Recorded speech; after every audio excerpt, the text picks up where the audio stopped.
General तक उसके कलम के बने हुए हैं. He is their supreme commander. He is there and he will be there for next 5 years. जी हशमत हबीब साहब, he is the supreme commander, he is the godfather and he is there for next 5 years. अच्छा, मैं start करूंगा इस बात से कि 1973 में पाकिस्तान में एमनेस्टी इंटरनेशनल हमने फॉर्म की थी. मैं उसका 13 साल तक सेक्रेटरी जनरल रहा हूँ. ये जो ह्यूमन राइट वॉच का ये कहना है कि सज़ाए मौत नहीं देनी चाहिए, ये हमारा एमनेस्टी का रूल है कि पॉलिटिकल मामलात में सज़ाए मौत नहीं देनी चाहिए. लेकिन जहाँ तक परवेज़ मुशर्रफ के जराइम का ताल्लुक है, उसके बारे में बिल्कुल दो राय नहीं है, एक ही राय है.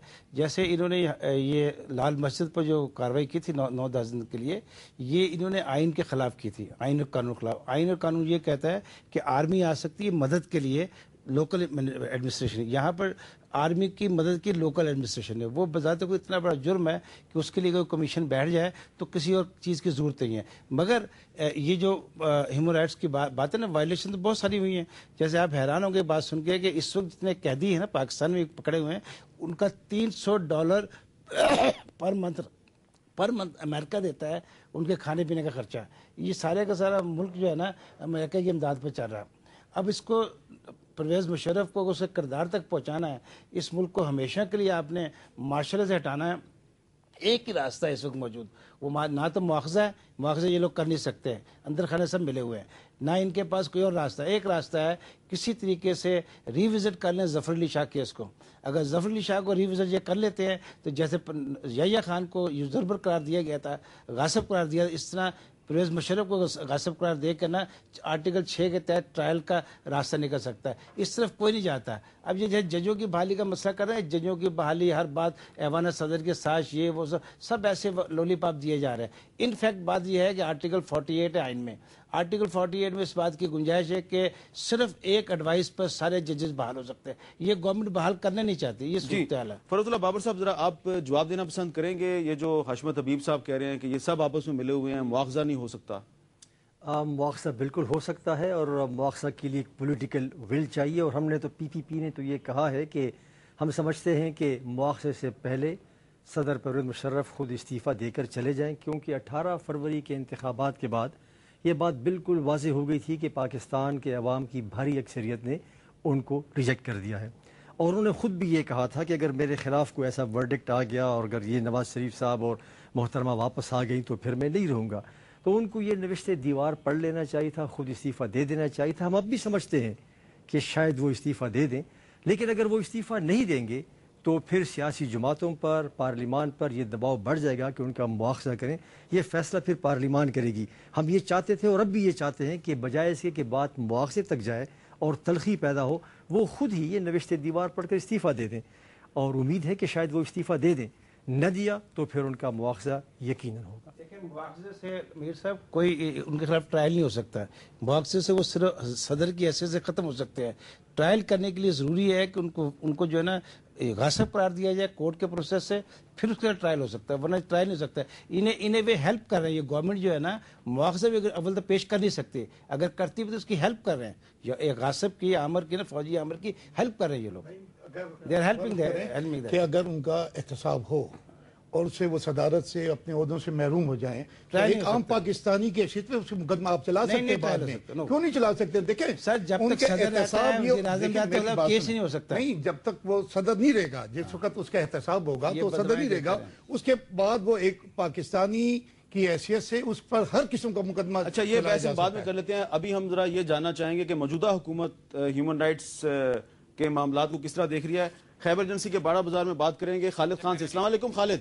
खैबर एजेंसी में जो ऑपरेशन हो रहा है, इसमें ह्यूमन राइट्स की जो वायलेशंस हैं वो हुई हैं या नहीं हुई?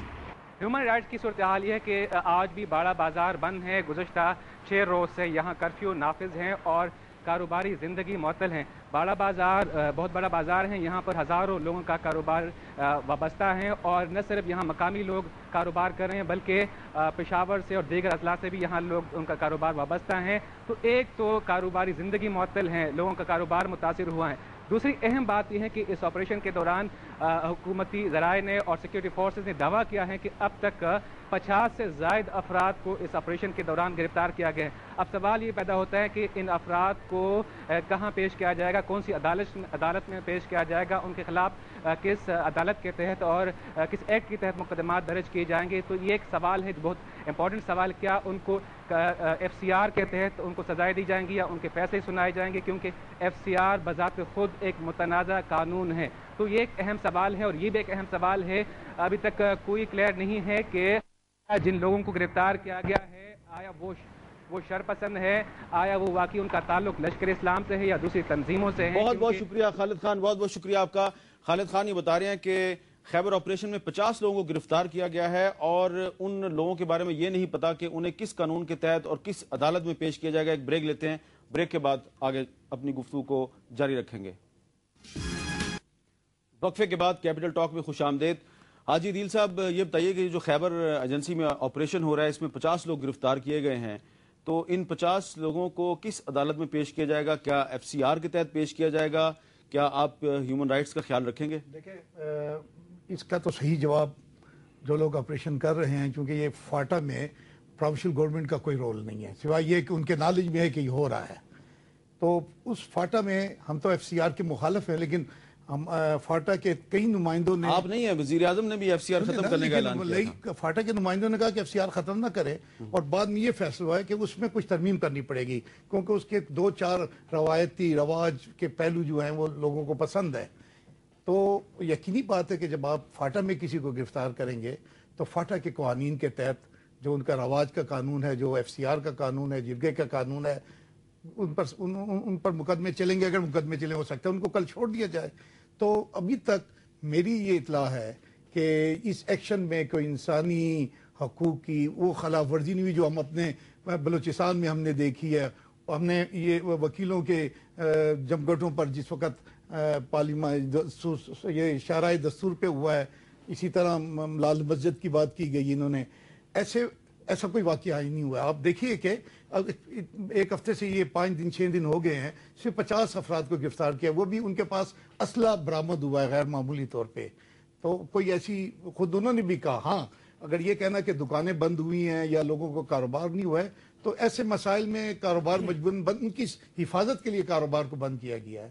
فرحت اللہ بابر صاحب، آپ کچھ کہنا چاہیں گے؟ میں یہ کہوں گا کہ ہیومن رائٹس وائیولیشن اگر وہاں ہو رہی ہیں تو بہرحال جس طرح حاجی عدیل صاحب نے کہا کہ وہ تو وہاں کا جو قانون ہے اسی کے مطابق ہوگا.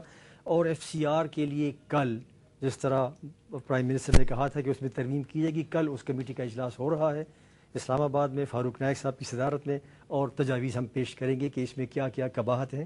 لیکن میں بڑا آپریشن اس کے حوالے سے اور ہیومن رائٹس کے حوالے سے یہ کہوں گا کہ میں اسے ایک اور نظر سے دیکھتا ہوں. کس کی ہیومن رائٹس وائیولیشن ہوئی ہے؟ جب یہ آپریشن شروع ہوا تو اگر تو واقعی ملیٹنٹس کو مارنا تھا، پکڑنا تھا، ان کو روکنا تھا، بڑے تعجب کی بات ہے کہ ایک بڑا آپریشن ہوا اور ملیٹنٹ سارے کے سارے بھاگ گئے. کسی ملیٹنٹ کو نہیں پکڑا گیا، کوئی ملیٹنٹ مارا نہیں گیا، وہ چلے گئے. تو ہیومن رائٹس تو میری وائیولیٹ ہوئی ہے کہ وہ ملیٹنٹس جو میرے خلاف تھے، جو آ کے اپنا نقطہ نظر میرے اوپر مسلط کرنا چاہتے تھے، ان کو جانے دیا گیا ہے. تو ابھی تو میں تو یہ کہوں گا کہ ہیومن رائٹس وائیولیشن ہماری ہوئی ہے، ان کی بھی نہیں ہوئی. ان کی ہو سکتا ہے کہ وہاں بھی ہیومن رائٹس وائیولیشن ہوئی ہو جن کا سدجواب ہونا چاہیے. لیکن اس پر میر صاحب آپ غور کریں کہ یہ کیسے ممکن ہوا کہ لشکر اسلام کا چیف اور سارے کے سارے اپنے اوپن ٹرکس میں بیٹھ کے وہاں سے بھاگ گئے. پریس کانفرنسیں ہو رہی ہیں. آمین. اچھا، پھر آپ وہاں یہ جاتے ہیں اور یہ میڈیا وہاں جاتا ہے. آپ کو معلوم ہے ساؤتھ وزیرستان میں جب میڈیا کے لوگ جا رہے تھے، سیکیورٹی ایجنسیوں کی پرمیشن کے بغیر 4 لوگ مارے گئے تھے مختلف اوقات میں. آپ جانتے ہیں کہ حیات اللہ کے ساتھ کیا ہوا. یہاں پہ ان کی پریس کانفرنس کے لیے باقاعدہ پریس ٹیم چلی جاتی ہے، ان کو سپورٹ دی جاتی ہے، ان کو لاجسٹک سپورٹ مہیا کی جاتی ہے. کیا ڈرامہ ہو رہا ہے میر صاحب؟ فاش تر گفتند این راز را خطاست. نہیں، آپ کو اس میں دال میں کچھ کالا نظر آ رہا ہے؟ مجھے بہت کالا نظر آ رہا ہے، بہت کالا نظر آ رہا ہے. میں تو آپ سے یہ کہہ رہا ہوں کہ فاش تر گفتند، اس موضوع پر فاش بات کرنا خطاست. میں اس پہ مزید کھل کے بات نہیں کر سکتا، ورنہ یہ کیسے ممکن ہے کہ 70-75 سارے لوگ بھاگ گئے وہاں سے، ایک کو بھی آپ نے نہیں پکڑا. آپ آپریشن کل شروع کر رہے تھے، you allowed them to go. How? Why? آپ نے تو میرے ہیومن رائٹس کی وائیولیشن کی ہے. کرنے سے پہلے اخباروں میں آ چکا ہے کہ 25 کے بعد آپریشن ہونے والا ہے. پہلی جو امپورٹنٹ بات میں جو کرنا چاہتا ہوں کہ یہ علاقہ، میں لشکر اسلام یا ان کی بات نہیں کروں لشکر انصار کی، لیکن یہ علاقہ اس حوالے سے بدنام ہے کہ لوگوں کو اغوا کر کے یہاں رکھا جاتا ہے. اور یہ بھی کہا جی ہمیں رسیدیں ملی ہیں. وہ لوگ کہاں گئے جو پورے پاکستان سے اغوا ہو کر ان علاقوں میں ہیں؟ بچے ہیں، عورتیں ہیں، پنجاب سے لوگ ہیں اغوا ہوئے، ہمارے پختونخوا سے ہوئے. ایک شخص ملا ہے، ایک صوبیدار میجر،